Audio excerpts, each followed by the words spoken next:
A veces, para encontrarte a ti mismo, primero tienes que perderlo todo. Esta no es solo una historia de traición, es la crónica de una caída brutal y un renacimiento inesperado. En el corazón de Madrid, un hombre lo tenía todo, hasta que el destino y la crueldad humana se lo arrebataron en un instante.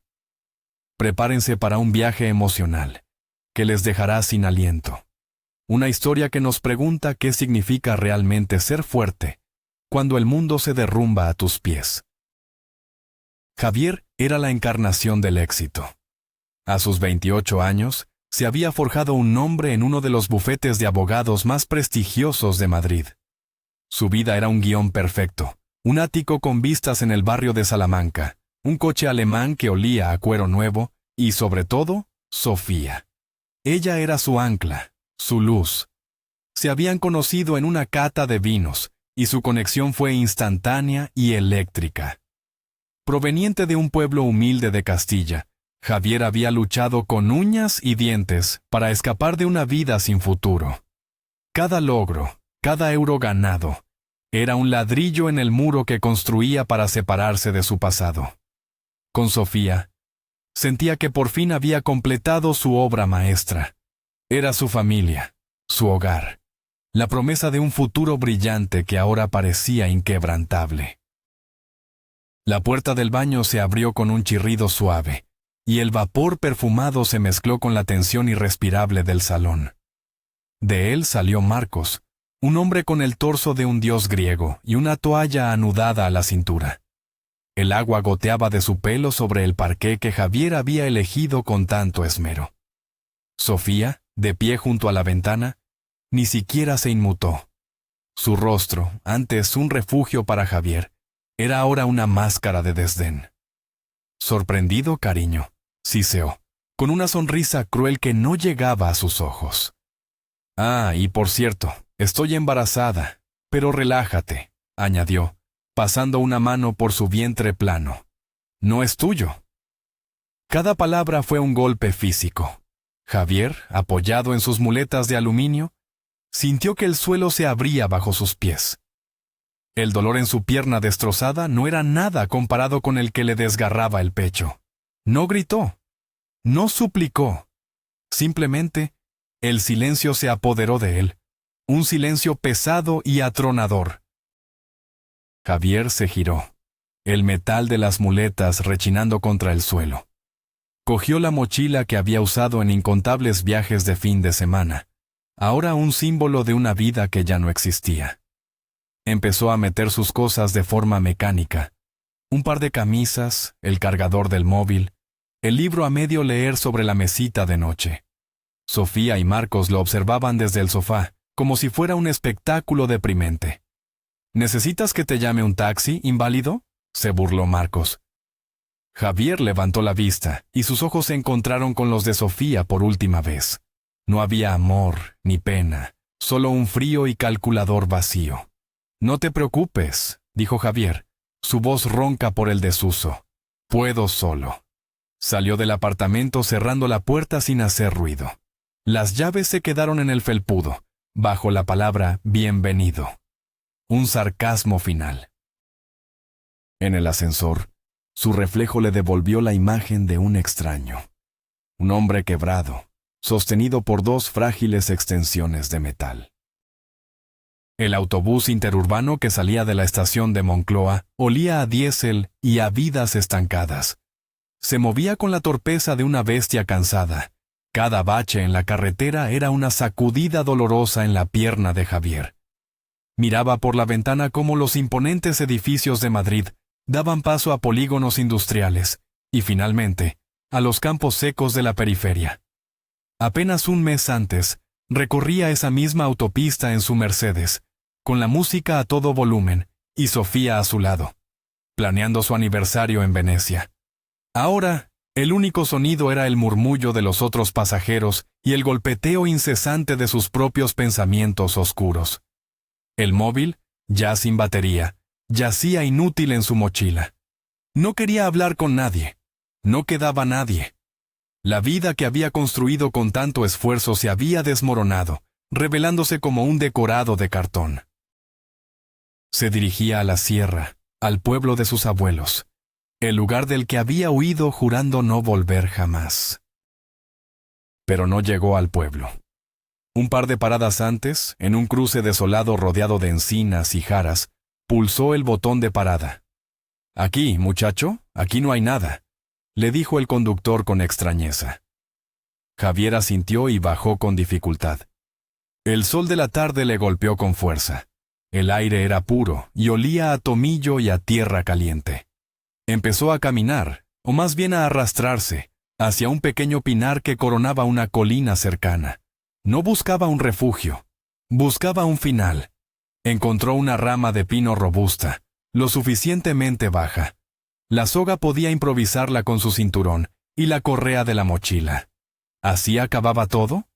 El chico del pueblo que conquistó la capital, derrotado y listo para colgarse de un árbol como un fruto podrido.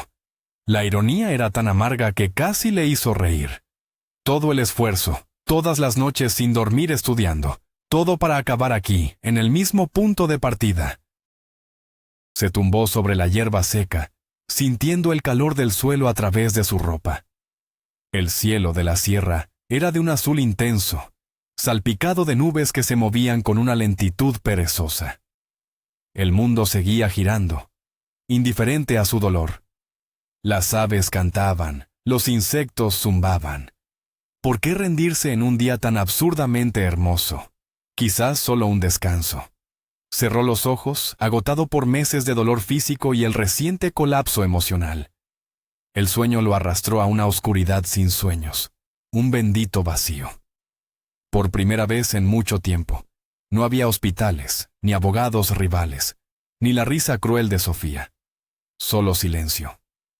El sol comenzó a descender, tiñendo el cielo de naranjas y púrpuras, y Javier durmió.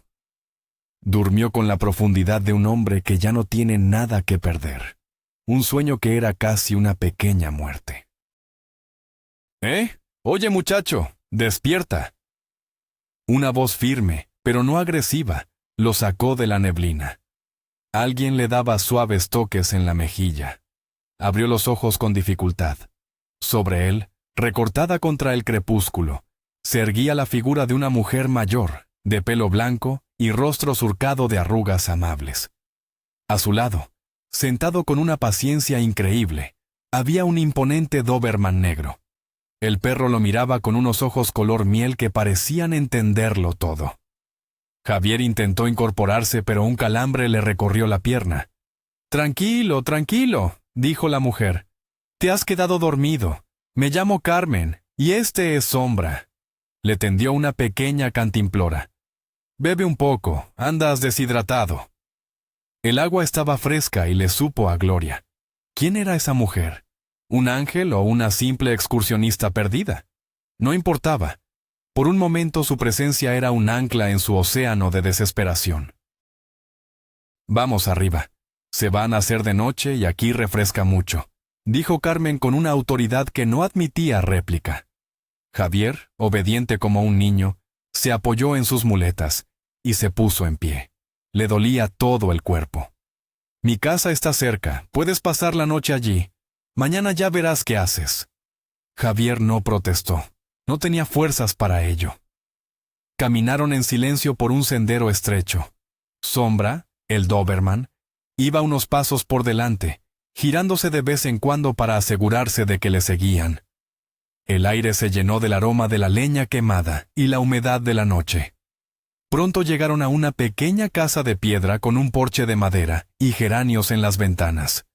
Una luz cálida se filtraba a través de los cristales. Parecía un lugar sacado de un cuento, un refugio improbable en medio de su pesadilla. Carmen abrió la puerta y el olor a hogar, a estofado y a seguridad, lo envolvió por completo. La casa era rústica y acogedora. Una gran chimenea de piedra dominaba el salón, y los muebles de madera oscura parecían tener cientos de historias que contar. Carmen le sirvió un plato hondo de lentejas con chorizo que le devolvió la vida. Comió con un apetito voraz, casi animal, sin decir una palabra. Sombra se tumbó a sus pies, soltando un suspiro de satisfacción. Carmen lo observaba desde el otro lado de la mesa, sin hacer preguntas, con una mirada llena de una compasión que Javier no había visto en meses. «La habitación de invitados está preparada», dijo cuando él terminó. «El baño está al final del pasillo. Descansa todo lo que necesites». Javier se levantó, sintiendo el peso de su gratitud y su confusión. «Gracias», logró decir, la voz quebrada. «No sé por qué». Ella le interrumpió con un gesto de la mano. «Porque a veces, lo único que necesita una persona es que otra le abra la puerta. Ahora, a dormir». Javier durmió casi 14 horas seguidas. Cuando despertó, los rayos de sol se colaban por las rendijas de la contraventana de madera, dibujando franjas de luz en el suelo de baldosas. El silencio era casi absoluto, solo roto por el canto lejano de un gallo y el trinar de los pájaros. Se sentía extrañamente ligero. El dolor seguía ahí, físico y emocional, pero ya no era un peso aplastante. Se vistió y salió al jardín. Carmen estaba allí, practicando una especie de tai chi lento y fluido en el césped. Sombra, a su lado, intentaba imitarla con una torpeza adorable, estirando sus patas delanteras en una perfecta postura del perro boca abajo. La escena era tan surrealista y pacífica que Javier no pudo evitar sonreír. «Buenos días, dormilón», le saludó Carmen sin dejar de moverse. «El café está hecho. Cuando estés listo, tenemos que estirar esos músculos atrofiados». Los días siguientes transcurrieron en una rutina sanadora. Por las mañanas, hacían ejercicios suaves en el jardín que Javier adaptaba a su condición. Luego, un desayuno sencillo pero delicioso en el porche. Tostadas con tomate y aceite, café de cafetera italiana y fruta fresca. Carmen no le preguntaba nada sobre su pasado, y él no ofrecía información. Hablaban de cosas sencillas, del tiempo, de las plantas del jardín, de las travesuras de Sombra. Javier empezó a ayudar en pequeñas tareas. Arregló una silla coja, podó unas ramas secas, leyó en voz alta para Carmen mientras ella cocinaba. Poco a poco, el abogado agresivo y ambicioso de Madrid se fue desvaneciendo, dando paso a un hombre más callado, más observador. Estaba redescubriendo el ritmo de la vida real, un ritmo que había olvidado en su frenética carrera hacia la cima. Una noche, una tormenta eléctrica sacudió la sierra. Los truenos retumbaban en las montañas y los relámpagos iluminaban la habitación de Javier con destellos espectrales. No podía dormir. El estruendo le recordaba el caos de su vida. Se levantó y fue a la cocina, donde encontró a Carmen sentada a la mesa, con una taza de infusión entre las manos y la mirada perdida en la ventana. «Las tormentas me ponen nerviosa», confesó ella. «Me traen malos recuerdos». Se sentaron juntos en silencio, escuchando la furia de la naturaleza. Fue entonces, en la intimidad de la noche y la tormenta, cuando Javier empezó a hablar. Le contó todo. El pueblo, la ambición, el éxito, el amor ciego por Sofía, el accidente, la traición. Habló durante horas, vaciando el veneno que llevaba dentro. Carmen escuchaba sin interrumpir. Su presencia era un bálsamo para sus heridas. Cuando Javier terminó, con la voz agotada y los ojos húmedos, Carmen suspiró. «Has sufrido mucho, hijo, pero eres fuerte, más de lo que crees». Luego, miró sus propias manos, como si leyera una historia en ellas. «Yo también sé lo que es la traición. Quizás no tan brutal como la tuya, pero duele igual». Y entonces, le contó su propia historia, la de su marido, un médico rural maravilloso al que perdió por un infarto repentino. La de su único hijo, fallecido en un accidente de moto años atrás, y la de su nieta, a la que no había visto en casi una década. Una nieta que apareció de repente, encantadora y cariñosa, justo cuando Carmen se sentía más sola que nunca. Una nieta que, con dulces palabras y promesas de cuidado, la había convencido para que le cediera en vida su piso de Madrid. Me dijo que era para evitar los impuestos de la herencia, que todo seguiría igual, continuó Carmen con la voz temblorosa. Fui una tonta. Firmé los papeles ante un notario que trajeron ellos. Al principio todo era normal, pero un verano, cuando volví de pasar aquí la temporada, la cerradura de mi piso era otra. Había otra familia viviendo allí. Me dijeron que habían comprado el piso legalmente. Javier escuchaba, y la niebla de su propia autocompasión comenzó a disiparse. El abogado dentro de él, el instinto de justicia que creía muerto, empezó a despertar. «¿Qué hiciste?», preguntó. «¿Qué podía hacer?». Me dio un pequeño infarto allí mismo, en el portal. Cuando salí del hospital no tenía dónde ir. Mi nieta y su novio habían desaparecido. Su teléfono no existía. Me vine aquí. Esta casa es lo único que me queda. La tormenta exterior había amainado. Pero dentro de Javier, una nueva tormenta de indignación y propósito estaba empezando a formarse. «Carmen, escúchame», dijo Javier, inclinándose sobre la mesa. Su voz había recuperado una firmeza que no tenía desde hacía meses. «Esto no está bien. Lo que te han hecho es una estafa. Hay cosas que no encajan. ¿Viste su DNI? ¿Comprobaste su identidad en la notaría?». Carmen negó con la cabeza abrumada. Estaba tan feliz de verla. Confié en ella. «Mañana iremos al pueblo», decidió Javier. «Necesito un ordenador con internet. Y necesito que me firmes una autorización, un poder para actuar en tu nombre. Voy a investigar esto. Te prometo que voy a llegar al fondo de este asunto». Por primera vez desde que se conocieron, Carmen vio en los ojos de Javier un destello del hombre que debió ser. Inteligente, decidido, implacable. Y por primera vez desde que perdió su piso, sintió una pequeña chispa de esperanza. Al día siguiente, con una determinación renovada, Javier se sumergió en el caso. En la biblioteca del pueblo, usando su viejo portátil, empezó a tirar del hilo. Pidió una nota simple en el registro de la propiedad. El piso de Carmen había sido donado a una tal Eugenia Proclova, y apenas 2 meses después, vendido a un ciudadano extranjero con residencia fiscal en un paraíso fiscal. Un movimiento clásico para blanquear la propiedad y dificultar su recuperación. La rabia le dio energía. Esto era su terreno. Conocía estas tácticas, estas lagunas legales que los buitres usaban para despojar a los vulnerables. Pasó días enteros investigando, cruzando datos, contactando a viejos colegas que le debían favores. La cojera, las muletas, el dolor. Todo pasaba a un segundo plano. Tenía una misión. Le iba a devolver a Carmen lo que era suyo, aunque fuera lo último que hiciera.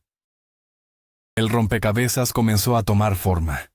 La supuesta nieta, Eugenia, era una estafadora profesional con antecedentes por delitos similares. Formaba parte de una red que localizaba a personas mayores, solas y con propiedades de valor.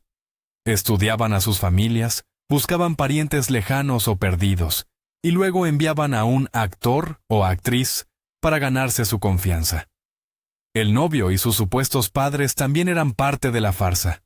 Habían interpretado un teatro perfecto para una audiencia de una sola persona. Una anciana solitaria y vulnerable. Javier sintió una oleada de asco. No era solo un delito patrimonial. Era una profanación de los afectos. Un ataque al corazón de la confianza humana. Esto se había vuelto personal. No solo por Carmen, sino por él mismo. Luchar por ella era una forma de luchar por su propia redención. Con todas las pruebas en la mano, Javier preparó una demanda civil para anular tanto la donación como la venta posterior, alegando vicio en el consentimiento por dolo y engaño. Paralelamente, redactó una querella criminal por estafa, organización criminal y falsedad documental que presentó en la Fiscalía de Madrid. Viajaba a la ciudad constantemente, cojeando por los pasillos de los juzgados de Plaza de Castilla, un lugar que antes recorría con la arrogancia del éxito, y que ahora pisaba con la humildad de quien lucha por una causa justa. Muchos de sus antiguos colegas lo miraban con una mezcla de lástima y sorpresa. el brillante Javier Roldán, reducido a un abogado de pleitos de ancianos. Pero a él no le importaba, se sentía más vivo y más útil que nunca. El proceso fue largo y arduo. La defensa de los nuevos propietarios del piso era agresiva. Alegaban ser compradores de buena fe, ajenos a cualquier estafa. Pero Javier fue metódico. Demostró la conexión entre ellos y la red de estafadores. Presentó informes médicos que probaban el estado de vulnerabilidad de Carmen en el momento de la firma. Consiguió el testimonio de vecinos que confirmaban su deterioro anímico y su soledad. En el juicio su alegato final fue brillante. No habló solo de leyes y artículos del Código Civil. Habló de decencia, de confianza traicionada y de la obligación de la sociedad de proteger a sus mayores. Habló con la pasión de un hombre que había tocado fondo y había encontrado un propósito en la defensa de otra alma rota. Cuando el juez pronunció el visto para sentencia, Javier supo que había hecho todo lo posible. Mientras esperaba la sentencia, Javier hizo algo más. Con la ayuda de un amigo detective, rastreó a la verdadera nieta de Carmen. La encontró. Se llamaba Alba, era enfermera y vivía en Valencia. Su madre se la había llevado tras el divorcio y le había contado historias terribles de sus abuelos para mantenerla alejada. Javier la contactó, con mucho tacto. Al principio, Alba fue escéptica, pero cuando Javier le contó la historia de la estafa y la soledad de su abuela, algo en ella se rompió. Le envió una foto reciente. Esa noche, Javier se la mostró a Carmen. La anciana se quedó mirando la imagen, sus ojos llenándose de lágrimas. «Es ella», susurró. «Tiene los mismos ojos de mi hijo». Javier le instaló una aplicación de videollamadas en el móvil. La primera conversación entre abuela y nieta fue torpe, emotiva y llena de años de silencios. Pero fue un comienzo. La sentencia llegó 3 meses después. Victoria total. El juez declaró nulas ambas transmisiones de propiedad y ordenó la inmediata restitución del inmueble a Carmen. Además, condenó a la red de estafadores a pagarle una indemnización por daños morales. La noticia llegó mientras estaban en el jardín. Carmen se abrazó a Javier, llorando de alegría y alivio. «Me has devuelto la vida, hijo. Me has devuelto mi hogar y a mi familia». Javier sintió una oleada de satisfacción tan profunda que superaba cualquier bonificación o ascenso que hubiera recibido en su vida anterior. Había ganado, no para él, sino para ella. Y en esa victoria, encontró su propia salvación. Sombra, ajeno a los dramas humanos, ladraba felizmente a su alrededor, reclamando su parte de atención.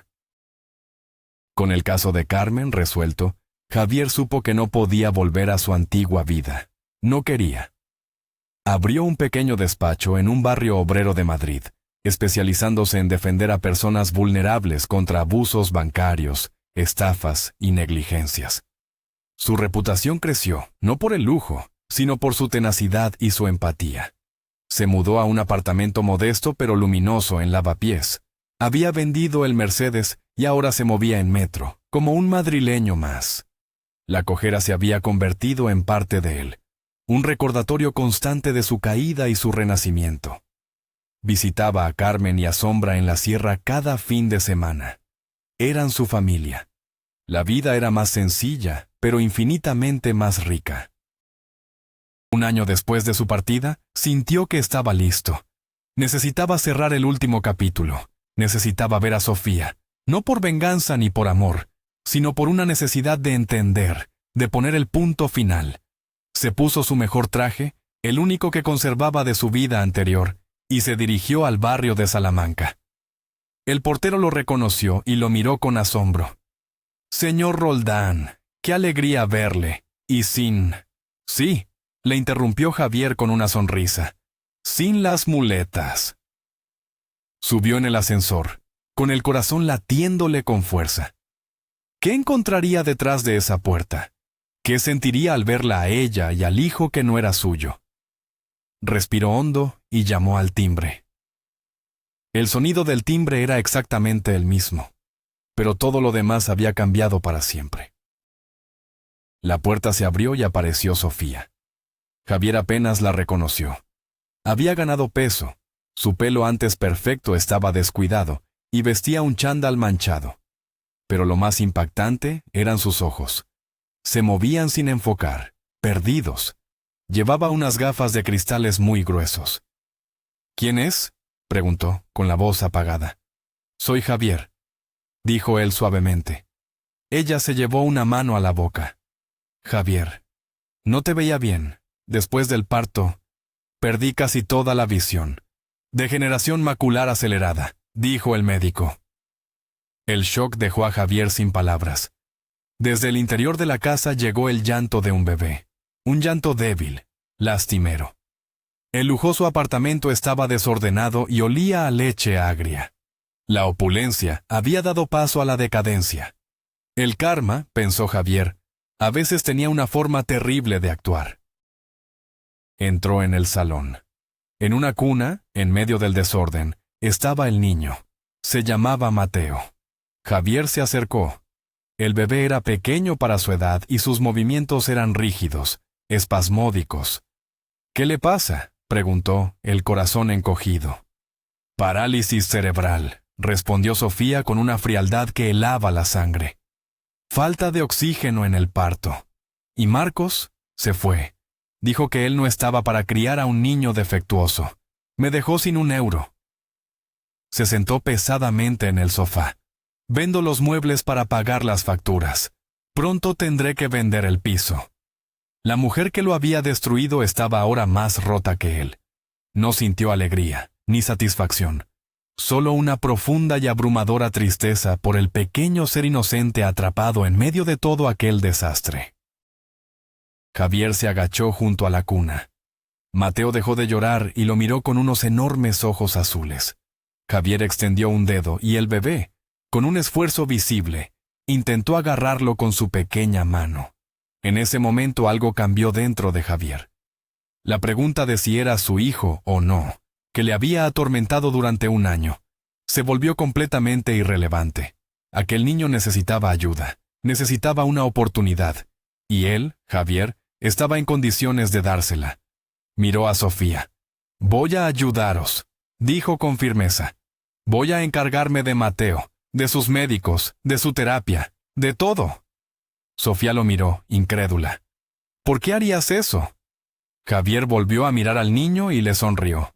«Porque es lo correcto, y porque nadie merece empezar la vida así». Era su última batalla, y la más importante de todas. Javier cumplió su palabra. Con la ayuda de Carmen, que contactó a los mejores especialistas, Mateo comenzó un intenso programa de rehabilitación. Javier se hizo cargo de todos los gastos. Sofía, abrumada por la situación, le cedió la custodia legal sin oponer resistencia. Vendió el ático de Salamanca y se mudó a un piso más pequeño cerca de sus padres. Javier se mudó a un apartamento más grande, adaptado para las necesidades de Mateo. Su vida se convirtió en un torbellino de terapias, médicos y pequeños logros que celebraban como grandes victorias. El primer balbuceo coherente de Mateo, la primera vez que pudo sostener un objeto con firmeza, la primera sonrisa intencionada. Cada pequeño paso era un milagro que llenaba el vacío que la traición había dejado en su corazón. Los años pasaron. El despacho de Javier prosperó, convirtiéndose en un referente para la defensa de los derechos civiles. Mateo, contra todo pronóstico, hizo progresos asombrosos. Nunca correría una maratón, pero aprendió a caminar con ayuda de unos andadores y a comunicarse con una claridad sorprendente. Era un niño alegre y brillante, con un sentido del humor que desarmaba a cualquiera. Carmen se convirtió en la abuela que nunca tuvo, llenándolo de mimos y cuentos. Sombra, ya un perro anciano, era su guardián y compañero inseparable. Habían formado una familia extraña, imperfecta, pero unida por lazos más fuertes que los de la sangre. Los lazos del amor, la lealtad y la superación.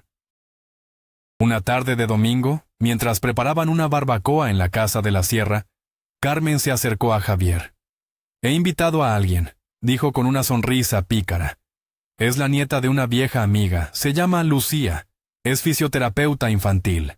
He pensado que quizás podría darle algunos consejos para Mateo. Javier la miró, entendiendo la indirecta. Hacía mucho tiempo que no pensaba en tener una pareja. Su vida era Mateo y su trabajo.